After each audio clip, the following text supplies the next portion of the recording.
हाय, जैसे कि मैं आप सबको पहले ही बताया हूँ कि टेंस समझना कितना ज़रूरी है। अगर आप इंग्लिश बोलना सीखना चाहते हैं तो बहुत ही ज़रूरी है, क्योंकि हम जितने भी सेंटेंस यूज़ करते हैं वो कोई ना कोई टेंस में होता है और ज़्यादातर लोग को टेंस ही क्लियर नहीं होता है। इसलिए टेंस को प्रॉपर तरीके से समझना और जानना ज़रूरी है। हालांकि टेंस में कई प्रकार होते हैं, जिसमें कुछ प्रकार जो हैं उसका बहुत ही कम यूज होता है, ना के बराबर यूज होता है, तो उसको थोड़ा हम नज़रअंदाज भी कर देगा तो चलेगा।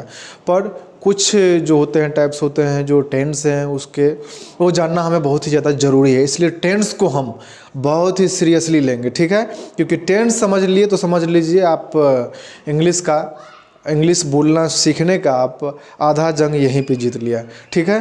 तो चलिए हम स्टार्ट करते हैं टेंस। देखिए, सबसे पहले क्या होता है कि टेंस मतलब होता है काल। काल यानी कि समय, ठीक है।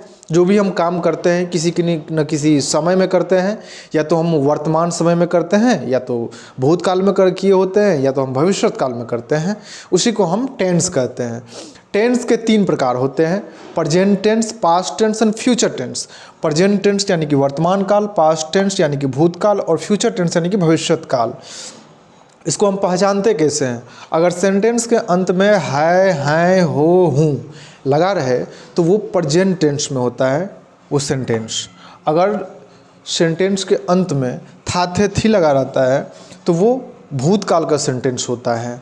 अगर सेंटेंस के अंत में गागेगी लगा रहता है तो उसे हम भविष्यत काल यानी कि फ्यूचर टेंस का मानते हैं। जैसे कि कोई सेंटेंस है कि मैं पढ़ता हूँ, तो ये हूँ लगा हुआ है यानी कि प्रेजेंट टेंस का है। मैं पढ़ता था, पास्ट टेंस का हो गया क्योंकि था लगा है। मैं पढ़ूँगा यानी कि ये फ्यूचर टेंस का है, ठीक है। यानी कि हाय हाय हो हूँ को प्रेजेंट मानो, था थे थी को पास्ट, गागे गी को फ्यूचर मानकर करो टेंस पे विजय प्राप्त, ठीक है। तो देखो, टेंस के जो 3 टेंस है, present tense, past tense, future tense, इसके भी 4 प्रकार होते हैं। तो सबसे पहले हम टाइप्स ऑफ प्रेजेंट टेंस यानी कि प्रेजेंट टेंस कितने प्रकार के होते हैं, पहले हम प्रेजेंट टेंस का देखेंगे। तो पहला होता है सिंपल प्रेजेंट टेंस, दूसरा होता है प्रेजेंट कंटिन्यूअस टेंस, तीसरा होता है प्रेजेंट परफेक्ट टेंस, और चौथा होता है प्रेजेंट परफेक्ट कंटिन्यूअस टेंस।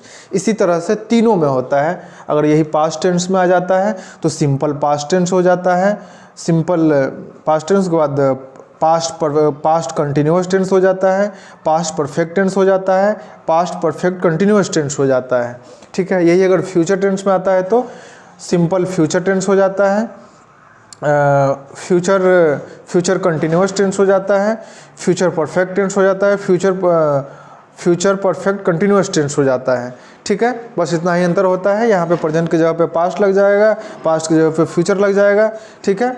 और इसका जो पहचान है, अगर सिंपल प्रेजेंट टेंस अगर ताते ती के बाद अगर हाय है हो हूँ लगा रहे तो वो सिंपल प्रेजेंट टेंस कहलाता है।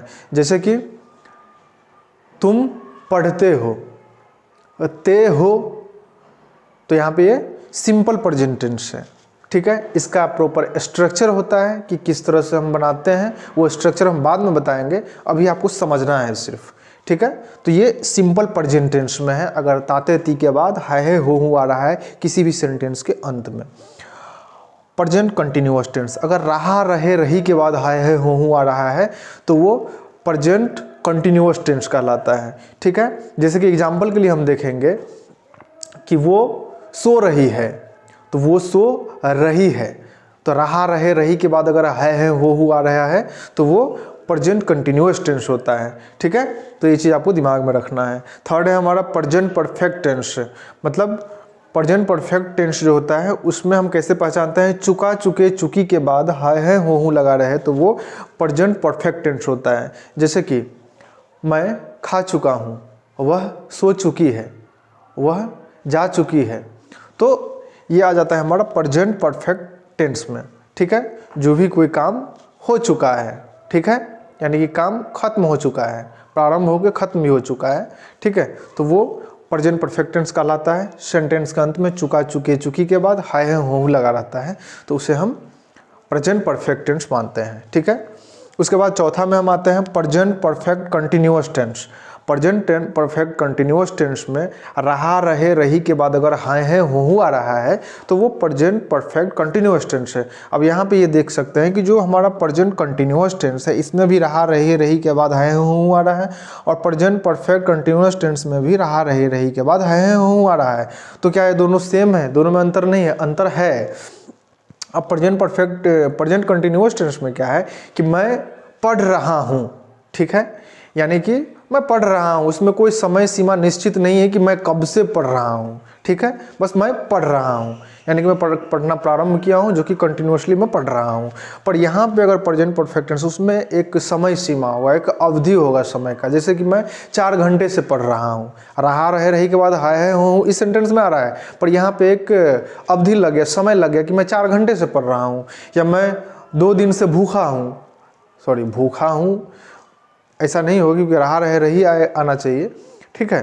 तो मैं 2 दिन से खाना नहीं खा रहा हूँ, ठीक है, तो यहाँ पे 2 दिन लग गया, एक अवधि लग गया, तो वो प्रेजेंट परफेक्ट कंटिन्यूअस टेंस में आएगा।